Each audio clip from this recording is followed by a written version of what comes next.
Episode 110. ఇది కథ challenge. తనకు ఔషధాలు తయారు చేయడమన్నా వ్యూహాలు రచించడమన్నా పెద్దగా ఇంట్రెస్ట్ లేదు అని గురుదత్త రత్నకిరీటిలతో చెప్పాడు ధర్మ. ఆ మాస్టర్స్ ఇద్దరు ఒకరి మొహాలు ఒకరు చూసుకున్నారు. ఆ తర్వాత ఏదో నిర్ణయానికి వచ్చినట్టు, నీ మనసుకు ఏది నచ్చితే అది చేయరా అబ్బాయి, కానీ నీకు ఎప్పుడైనా ఔషధాలు తయారు చేసుకోవాలి అనిపిస్తే నేనున్నానని మర్చిపోకు అని నవ్వుతూ చెప్పాడు గురుదత్త. రత్నకిరీటి కూడా, నువ్వు కేవలం మార్షల్ మార్గంలోనే ప్రయాణిస్తూ మార్షల్ ఆర్ట్ నేర్చుకోవాలి అనుకుంటే నీలాంబరి కోట పరీక్ష అస్సలు వదులుకోకు. కొన్ని రోజుల్లో ఆ పరీక్ష మొదలవుతుంది. అందులో తప్పకుండా నువ్వు సత్తా చూపించాలి అని దీవించాడు. నీలాంబరి కోట పరీక్ష గురించి మొదటిసారి వింటున్న ధర్మ ఆశ్చర్యపోయాడు. చంద్రమాధవ నగరంలో ఉన్న ఒక రహస్యమైన కోట నీలాంబరి కోట. ఆ అకాడమీలో ఏ వైపు నుంచి చూసినా సరే ఆ కోట గాలిలో ఎగురుతూ కనిపిస్తూ ఉంటుంది. ఆ కోట వైపు ధర్మ అయోమయంగా చూస్తూ ఉండిపోవడంతో అతనికి ఆ పరీక్ష గురించి పూర్తిగా తెలియదు అని అనుకుంటున్నాడు రత్నకిరీటి. అప్పుడే అతనికి ఒక మెరుపు లాంటి ఆలోచన వచ్చింది. నీలాంబరి కోట పరీక్ష ప్రతి 5 సంవత్సరాలకి ఒకసారి నిర్వహిస్తారు. నీ లైఫ్లోకి ఒక టర్నింగ్ పాయింట్ అనుకో. నువ్వు ఒకవేళ ప్రీమియం స్టూడెంట్గా మారకపోయినా, ఒకవేళ నీలగిరి కోట పరీక్షలో పాల్గొనలేకపోయినా సరే, నువ్వు ఈ మార్షల్ మార్గానికి పనికిరావు అని గుర్తుపెట్టుకో అని సూటిగా చెప్పాడు రత్నకిరీటి. మాస్టర్ చెప్పిన మాటలు విని ఆలోచనలో పడ్డాడు ధర్మ. నీలాంబరి కోట ఎంతో ముఖ్యమైనది అని అతనికి అర్థమైంది. అయితే కేవలం కొద్దిమంది మాత్రమే ఆ పరీక్షలో పాల్గొనగలరు. అది కూడా ప్రీమియం స్టూడెంట్స్ మాత్రమే అందులో పాల్గొనడానికి అవకాశం ఉంది. రత్నకిరీటి చెప్పిన దాని ప్రకారం నీలాంబరి కోట పరీక్ష కోటలోకి అడుగు పెట్టడానికి ఒక చక్కని అవకాశాన్ని ఇస్తుంది. అంతేకాకుండా అక్కడ ఉన్న ఎన్నో విలువైన ఐటమ్స్ తీసుకునేందుకు అవకాశం ఉంది. శక్తి సామర్థ్యాలను మెరుగుపరచడానికి ఆ ఐటమ్స్ ఎంతగానో ఉపయోగపడతాయి. నీలాంబరి కోట పరీక్షలో ఎవరైతే ఉత్తమ ప్రతిభ కనబరుస్తారో వాళ్లను అకాడమీలో కూడా కళ్ళల్లో పెట్టుకొని చూస్తారు.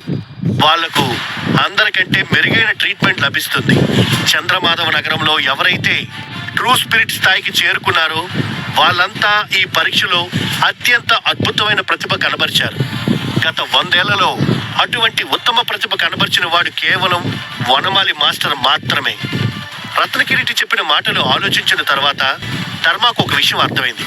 ఒకవేళ తాను నీలాంబరి కోట పరీక్షలో తన సత్తా చాటకపోతే మార్షల్ మార్గాన్ని వదిలి ప్లానింగ్ డివిజన్కి కానీ, ఔషధాలను తయారు చేసే డివిజన్కి కానీ వెళ్లాల్సి ఉంటుంది. ఈ పోరాట ప్రపంచంలో చాలా మంది అదృష్టాన్ని బలంగా నమ్ముతారు. ఈ మాస్టర్స్ కూడా తలరాతనే నమ్ముతూ ధర్మాకు ఒక చాయిస్ ఇచ్చారు. ఒకవేళ అతను ఈ పరీక్షలో పాల్గొనలేకపోతే తమ డివిజన్ ద్వారాలు ఎప్పటికీ తెరిచే ఉంటాయని అతనితో చెప్పారు.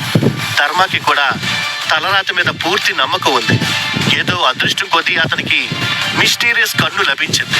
దాని సహాయంతోనే అతను ఇంత దూరం ప్రయాణించగలిగాడు. ఇది కదా ఛాలెంజ్ అంటే. వీళ్ళిద్దరినీ తప్పించుకోవాలి అంటే నేను ఖచ్చితంగా నీలాంబరి కోట పరీక్షలో పాల్గొనాలి. లేదంటే వీళ్ళు మళ్ళీ నన్ను వాళ్ళ డివిజన్లోకి పట్టుకుపోతారు అని మనసులో అనుకుంటూ బయటికి మాత్రం నవ్వుతూ ఉన్నాడు ధర్మ. అతని మాటలు తమకు వినిపించినట్టు ఆ ఇద్దరు మాస్టర్స్ కూడా అతన్ని చూసి నవ్వుతూ ఉన్నారు. ఆ పరీక్ష మొదలవడానికి ఇంకా 2-3 నెలల సమయం ఉంది. అప్పట్లో నువ్వు ప్రీమియం లెవెల్ స్టూడెంట్గా మారాల్సి ఉంటుంది.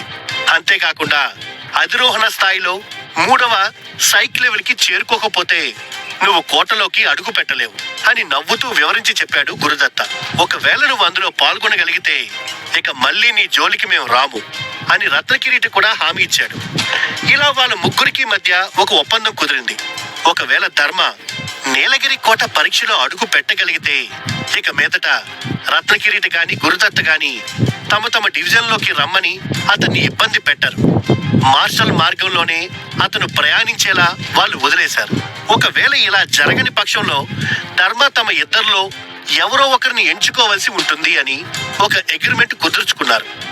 ఆ కాంపిటీషన్ మరీ అంత భయంకరంగా ఉంటుందా? వీళ్ళేంట్రా బాబు నన్ను ఇలా భయపెట్టిస్తున్నారు అని మనసులో అనుకున్నాడు ధర్మ. అతను ఈ పందెంలో ఖచ్చితంగా ఓడిపోతాడు అని ఆ మాస్టర్స్ ఇద్దరు బలంగా నమ్ముతూ ఉండడమే దీనికి కారణం. అటు తిరిగి ఇటు తిరిగి ధర్మ చివరికి తమ దగ్గరికి వస్తాడు అని వాళ్ళిద్దరికీ పూర్తి నమ్మకం ఉంది. దాంతో ఒక 2-3 నెలల పాటు అతని మార్గంలో ప్రయాణించడానికి వదిలిపెట్టి ఆ ఇద్దరు మాస్టర్స్ అక్కడ నుండి వెళ్ళిపోయారు. వాళ్ళు వెళ్ళిపోయిన తర్వాత అతను తిరిగి తన మార్షల్ ఆర్ట్స్ మీద ఫోకస్ పెట్టాడు. ప్రీమియం లెవెల్ స్టూడెంట్ గా మారకముందే తన భౌతిక శక్తిని పెంచుకోవాలి అని అతను ఆశిస్తూ ఉన్నాడు. ముఖ్యంగా మెరుపుల వాయుహస్తాన్ని మెరుగుపరుచుకునేందుకు అతను దృష్టి పెట్టాడు. కేవలం 3 రోజుల్లోనే రవిచంద్ర అధిరోహణ స్థాయికి చేరుకున్నాడు. ఆ స్థాయికి చేరుకున్న వాళ్ళు తొందరలోనే ప్రీమియం లెవెల్ స్టూడెంట్ గా మారిపోతారు. అకాడమీ నియమాల ప్రకారం 30 సంవత్సరాల లోపు యువకులు అధిరోహణ స్థాయికి చేరుకుంటే వాళ్ళు ఆటోమేటిక్ గా ప్రీమియం స్టూడెంట్స్ గా మారిపోతారు. ఇకపై వాళ్ళు మెయిన్ స్టూడెంట్స్ తో పోరాటం చేయడానికి ఉండదు. రవిచంద్రకు మాత్రం కడుపు తరుక్కుపోయింది. అతనికి ఉన్న పరపతితో అతను ప్రీమియం స్టూడెంట్ గా మారడం చిటికలో పని. కానీ మెయిన్ స్టూడెంట్ గా టాప్ లెవెల్లోకి వెళ్ళాలి అని అతను ఎన్నో కలలు కన్నాడు. కానీ ఆ కలలు తీరకుండానే అతను ప్రీమియం లెవెల్ కి చేరుకున్నాడు. మరికొన్ని రోజుల్లో రాకుమారి కాత్యాయని కూడా అధిరోహణ స్థాయికి చేరుకొని ప్రీమియం స్టూడెంట్ గా మారిపోయింది. కాత్యాయని రవిచంద్రకి మంచి టాలెంట్ తో పాటు గొప్ప బ్యాక్గ్రౌండ్ కూడా ఉండడంతో వాళ్ళు అందరికంటే ముందుగా ప్రీమియం స్టూడెంట్ గా మారిపోయారు. ప్రీమియం స్టూడెంట్స్ ఉండే ప్రాంతానికి వెళ్ళబోయే ముందు ధర్మ దగ్గరికి వచ్చింది కాత్యాయని. నువ్వు కూడా తొందరలో మాతో జాయిన్ అవుతావని అనుకుంటున్నాను అని ఎంతో ఆప్యాయంగా చెప్పింది. తొందరలోనే ఆ ముచ్చట తీరుతుందిలే అని కాన్ఫిడెంట్ గా చెప్పాడు ధర్మ. ఆ మాట వినగానే కాత్యాయని ఆశ్చర్యపోయింది. ఎందుకంటే తనకు రవిచంద్రకు టాలెంట్ తో పాటు బ్యాక్గ్రౌండ్ ఉంది. కానీ ఎలాంటి బ్యాక్గ్రౌండ్ లేని ధర్మ తొందరగా ప్రీమియం స్టూడెంట్ కి మారడం అసాధ్యం. కానీ ఆమెకు తెలియని విషయం ఏంటి అంటే ధర్మ అధిరోహణ స్థాయికి చేరుకోవాలి అంటే ఎప్పుడో చేరుకునేవాడు. కానీ అతను శరీరాన్ని పటిష్టం చేసుకున్న తర్వాత మాత్రమే ప్రీమియం స్టూడెంట్ గా ఎదగాలి అని లక్ష్యం పెట్టుకున్నాడు. అందరితో పాటు గుంపులో గోవిందలాగా కాకుండా తనకంటూ ఒక గొప్ప దారిని ఎంచుకున్నాడు. కాత్యాయని రవిచంద్ర ప్రీమియం స్టూడెంట్స్ గా మారే సమయంలోనే ధర్మ మెరుపుల వాయుహస్తంలో 3వ లెవెల్ కి చేరుకున్నాడు. అది అత్యంత తక్కువ లెవెల్. మరికొన్ని రోజుల పాటు అతను బర్నింగ్ విండ్ భంగిమలను కూడా నేర్చుకోవటానికి ప్రయత్నించాడు. ఈ భంగిమలో శక్తి అసంపూర్ణ వాయు భంగిమ కంటే 2 ఇంతలు ఉంటుంది. అయితే అందులో కేవలం అతను 70% వరకు మాత్రమే నేర్చుకోగలిగాడు. అతని కంటే తక్కువ ర్యాంక్ సంపాదించుకున్న రవిచంద్ర కాత్యాయనిలు కూడా ప్రీమియం లెవెల్ స్టూడెంట్స్ గా మారిపోవడంతో ధర్మ గురించి అందరూ పలు రకాలుగా మాట్లాడుకోవడం మొదలుపెట్టారు. ధర్మకి మొదటి ర్యాంక్ ఉన్నప్పటికీ కూడా అతని కంటే టాలెంట్ లేకపోవడం వల్ల నత్త నడకన నడుస్తూ ఉన్నాడని, అతను అధిరోహణ స్థాయికి చేరుకోవటానికి కొన్ని సంవత్సరాలైనా పడుతుంది అని ఇలా ధర్మ గురించి రకరకాల రూమర్స్ పుట్టుకొచ్చాయి. కానీ ఎవ్వరు మాటలు పట్టించుకోకుండా అతను తన దారిని తాను ప్రాక్టీస్ కొనసాగిస్తూ ఉన్నాడు. ఎప్పుడైనా ఖాళీ సమయం దొరికితే బాడీ క్లీనింగ్ మాత్రతో పాటు చంద్రమాధవ బ్రీతింగ్ మాత్రలను కూడా అతను తయారు చేస్తూ ఉన్నాడు. దాంతో పాటు తన ఫ్రెండ్స్ ఇద్దరికి కూడా చెరో బాడీ క్లీనింగ్ మాత్రలు ఇచ్చాడు ధర్మ. వీటిని నువ్వే వాడుకోవచ్చు కదరా, అప్పుడు అధిరోహణ స్థాయికి సులువుగా వెళ్ళిపోతావు కదా అని అడిగాడు సిద్ధార్థ. ధర్మ తనకంటూ మిగిల్చుకోకుండా తమ కోసం ఈ మాత్రల్ని త్యాగం చేస్తున్నాడేమోనని ఎమోషనల్ అయ్యాడు మహేశ్వర్. నాకవి అవసరం లేదురా నవ్వుతూ చెప్పాడు ధర్మ. అతని మాటలు అర్థం కాక వాళ్ళిద్దరూ అయోమయంగా చూస్తూ ఉన్నారు. కానీ అతను ఇచ్చిన మాత్రల్ని మాత్రం మహాదానంగా తీసుకున్నారు. వాటిని ఉపయోగించి వాళ్ళు కూడా తమ స్థాయిని పెంచుకోవాలి అని ఆశిస్తూ ఉన్నారు. వాళ్ళను కలిసి వచ్చిన తర్వాత ధర్మ తిరిగి తన బిల్డింగ్ కి వెళ్ళి మెడిటేషన్ మొదలు పెట్టాడు. ఈసారి అతను సిల్వర్ వాల్ టెక్నిక్ మీద ఫోకస్ పెట్టాడు. ఒక్కసారిగా అతని చుట్టూ వెండి మెరుపులు ప్రకాశించాయి. అంతర్గత శక్తి కంటే 10 రెట్లు బలంగా ఉన్న ఒక కాంతి పుట్టుకు వచ్చింది.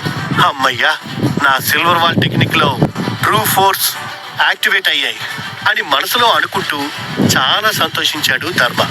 దేవుడి స్థాయి డెడ్లీ బీస్ట్ కి ఉన్నంత ప్రాణశక్తి ఇప్పుడు అతనిలో ఉంది. ఆ ప్రాణశక్తితో మెయిన్ స్టూడెంట్స్ ఎవరినైనా సరే వెన్నులో వణుకు పుట్టించగలడు. మొత్తానికి పవిత్ర మార్షల్ మార్గంలోకి అడుగు పెట్టాడు ధర్మ. అతడు తన శరీరంలో అధిరోహణ స్థాయికి ఎంటర్ అవడం వల్ల అతని బాడీ నుండి ట్రూ ఫోర్స్ పుట్టుకొచ్చింది. అదే సాధారణ స్టూడెంట్స్ కి మాత్రం ట్రూ ఫోర్స్ వాళ్ళ కండల శక్తి నుంచి వస్తుంది. శరీరంతో ఈ ఫోర్స్ ని సృష్టించడం చాలా కష్టతరం. ఇలా చేయగలిగే వాళ్ళు కొద్దిమంది మాత్రమే ఉన్నారు. ధర్మ తన శరీరంతో అధిరోహణ స్థాయికి చేరుకున్న తర్వాత అతని ఎడమకంటి శక్తి కూడా ఎంతగానో మెరుగైంది. అతను కళ్ళు మూసుకుంటే ఎప్పుడూ కనిపించే ఆకుపచ్చటి కాంతి 9 అడుగుల 11 అంగుళాల నుండి 10 అడుగులకు చేరుకోవడానికి సిద్ధంగా ఉంది.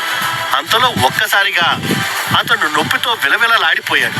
పద్మాసనంలో కూర్చున్న వాడు సైతం నేల మీద పడి మెలికలు తిరిగిపోతూ ఉన్నాడు. అతని ఎడమ కంటిలో విపరీతమైన నొప్పి కలిగింది. ఆ నొప్పి అతని ఆత్మను తాకుతూ ఉంది. అతనికి ఒళ్ళంతా చెమటలు పట్టాయి. ఇలా ఒక అరగంట పాటు నొప్పిని భరించిన తర్వాత మెల్లగా అది తగ్గడం మొదలైంది. కొద్ది కొద్దిగా స్పృహలోకి వచ్చిన ధర్మకి తన శరీరంలో కలుగుతున్న మార్పులు అర్థమయ్యాక అతను కళ్ళు మూసుకుంటే కనిపించే ఆకుపచ్చటి కాంతి ఇప్పుడు మరింత స్పష్టంగా మారింది. ఆ కాంతి మెలికలు తిరుగుతూ దేనినో సృష్టించినట్లుగా అనిపించింది. వెంటనే తన చేతుల వైపు చూస్తున్న ధర్మకు చేతులకు రక్తం అంటుకొని ఉండడం కనిపించింది. వెంటనే అద్దంలో తన మొహాన్ని చూసుకున్నాడు. అతని ఎడమ కన్ను ఆకుపచ్చటి రంగులోకి మారిపోతూ ఉంది. అది ఏంట్రా ఇది? ఒక కన్ను నల్లగా మరొక కన్ను పచ్చగా ఉంటే నన్ను అందరూ విచిత్రంగా చూస్తారు. ప్లీజ్ దేవుడా, నువ్వే నన్ను కాపాడాలి అని కనిపించని దేవుడికి గట్టిగా అరుస్తూ మొక్కుకున్నాడు ధర్మ. అతని ఎడమ కంటిలో కలుగుతున్న మార్పులను అతను కంట్రోల్ చేసుకోలేకపోతున్నాడు. కేవలం అతను సిల్వర్ వాల్ టెక్నిక్ కి చెందిన ట్రూ ఫోర్స్ ను మాత్రమే ప్రవహింప చేస్తూ ఉన్నాడు. ఈ ట్రూ ఫోర్స్ శక్తి అంతర్గత శక్తి కంటే ఎన్నో రెట్లు బలమైనది. కేవలం ఒకే ఒక దెబ్బతో 9వ లెవెల్ కంటే తక్కువ స్థాయిలో ఉన్న ఫైటర్స్ అంతర్గత శక్తిని అతను నాశనం చేయగలదు. ఇటువంటి ట్రూ ఫోర్స్ ని యాక్టివేట్ చేస్తూ బ్రీతింగ్ టెక్నిక్ ని కూడా ప్రవహింపచేశాడు. ఈ బ్రీతింగ్ టెక్నిక్ నుండి లభించే శక్తి సగం అంతర్గత శక్తికి సంబంధించినది అయితే మరో సగం ట్రూ ఫోర్స్ కి సంబంధించినది. అంతర్గత శక్తి శరీరం చుట్టూ ఒక ప్రాణశక్తిలా పరుచుకుంటే ట్రూ ఫోర్స్ ని ఎవరైనా కళ్ళారా చూడవచ్చు. ధర్మ శరీరంలో ఉన్న అంతర్గత శక్తి అతని శరీరంలో కుండలిని జాగృతం చేసి ట్రూ ఫోర్స్ గా మారుస్తూ ఉంది.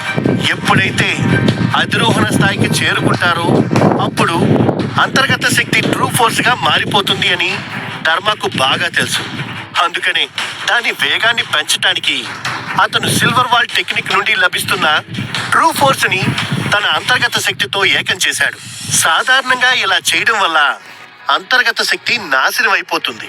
కానీ ధర్మ ఫోర్స్ మీద కంట్రోల్ ఉండడం వల్ల అతను సులువుగా మేనేజ్ చేయగలిగాడు.